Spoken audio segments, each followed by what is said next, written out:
2031 களத்தை நீங்க யோசிச்சு பாருங்க. 2 மாசம் ஆட்சிக்கே அம்புட்டு பேரும் வாயிலையும் வயிற்றையும் அடிச்சுக்கிட்டு கதறிக்கிட்டு இருக்கான். ஓட்டு போட்ட பல பேரு எங்க ஊரை சொல்லுவாங்க கோழி குன்னி உட்கார்ந்துச்சுமாங்க. அப்படி தமிழ்நாடு குன்னி உட்கார்ந்துருக்கு. மெல்லவும் முடியல சொல்லவும் முடியல அப்படிங்கிற மாதிரி ஐயா வைரமும் சொல்லுவாங்க. வயிற்றுக்கும் தொண்டைக்கும் நடுவே உருவம் இல்லாத உருண்டை உருண்டு கொண்டிருந்தது பாரு. அது மாதிரி தமிழ்நாட்டில் பல பேருக்கு உருவம் இல்லாத உருண்டை உருண்டு கொண்டிருக்கிறது. இது வரைக்கும் வருது சொல்ல முடியல. அப்படிங்கிற மாதிரி நெருக்கடியான நிலையில தமிழ்நாட்டை கொண்டு வச்சிருக்கான். அந்த நெருக்கடியை போக்குற ஒரு இயக்கம், ஒரு கட்சி, ஒரு பேர் இயக்கம், அது நாம் தமிழர் கட்சி. இணைந்திருக்கிற ஒவ்வொருவரும் கார்த்திகேயன் சொன்னாங்க, நான் கட்சியை விட்டு நீக்கினாலும் நான் நாம் தமிழர் கட்சி. என்னை எல்லாம் 2 முறை நீக்கிருக்காங்க. நீங்க நீக்கினா தான் நாம் தமிழர். நாங்கெல்லாம் ஏற்கனவே நீக்கியும் நாம் தமிழர். பாஸ், நீங்க படிக்கிற ஸ்கூல்ல நாங்க ஹெட் மாஸ்டர் பாஸ்.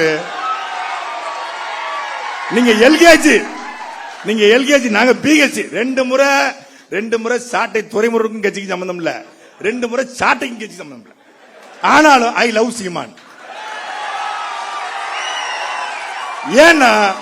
ஏன்னா சீமான் லவ்ஸ் மீ. அதனால அதாவது எண்ணிய கட்சி விட்டு தூக்கலாம், ஆனா அண்ணன் தம்பி உறவை உலகத்துல எவனாலையும் முடிக்க முடியாது. கட்சியை விட்டு நீக்கிட்டாரு அண்ணன். நம்ம கொஞ்சம் சாட்டை கொஞ்சம் சேட்டையும் பண்ணும்ல, நீக்கிட்டாரு.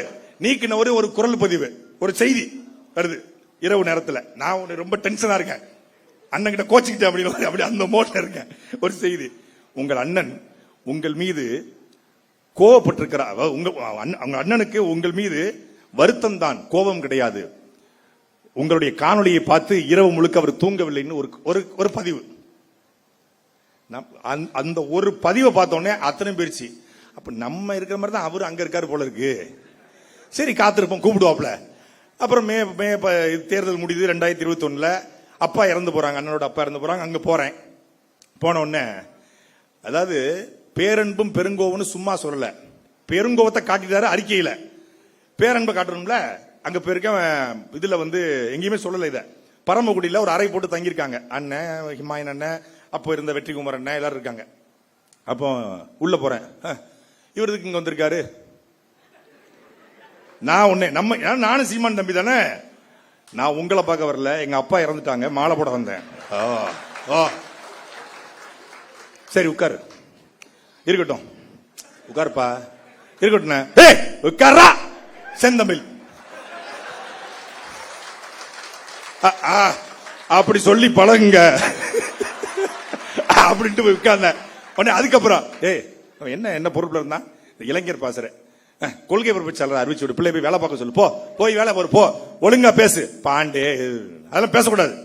சுந்தரவல்லி சொல்லணும், அதுக்கு என்ன அந்த வார்த்தை? போ, அவ பேசணும் நான் பேசணும், அவ பேசணும் நீ பேசுவியா? நீ யாரா? நீ பிரபாகரன் பிள்ளை சீமான் தம்பி, நீ பேசலாமா? பேசக்கூடாது, ஒழுங்கா போய் பேசு, ஒழுங்கா வேலையை போற, ஒழுங்கா சேனல் நடத்து, வலையொலியை ஒழுங்கா கொண்டு போ. அங்கிருந்து ஆட்டம் 2வது இன்னிங்ஸ் தொடங்குது. பெருங்கோவத்தை பார்த்தவர்கள் பேரன்பை பார்க்கணும்னா நீங்க நீக்கப்பட்டு காத்திருக்கணும். இந்த கட்சியோட தகுதியே ஒரு 2 முறை சிறைக்கு போயிருக்கணும். நாம் தமிழர் கட்சியின் தளபதியா வரணும்னா 2 முறை சிறைக்கு போயிருக்கணும், ஒரு முறையாவது கட்சியிலிருந்து நீக்கப்பட்டிருக்கணும். அதான் தகுதி.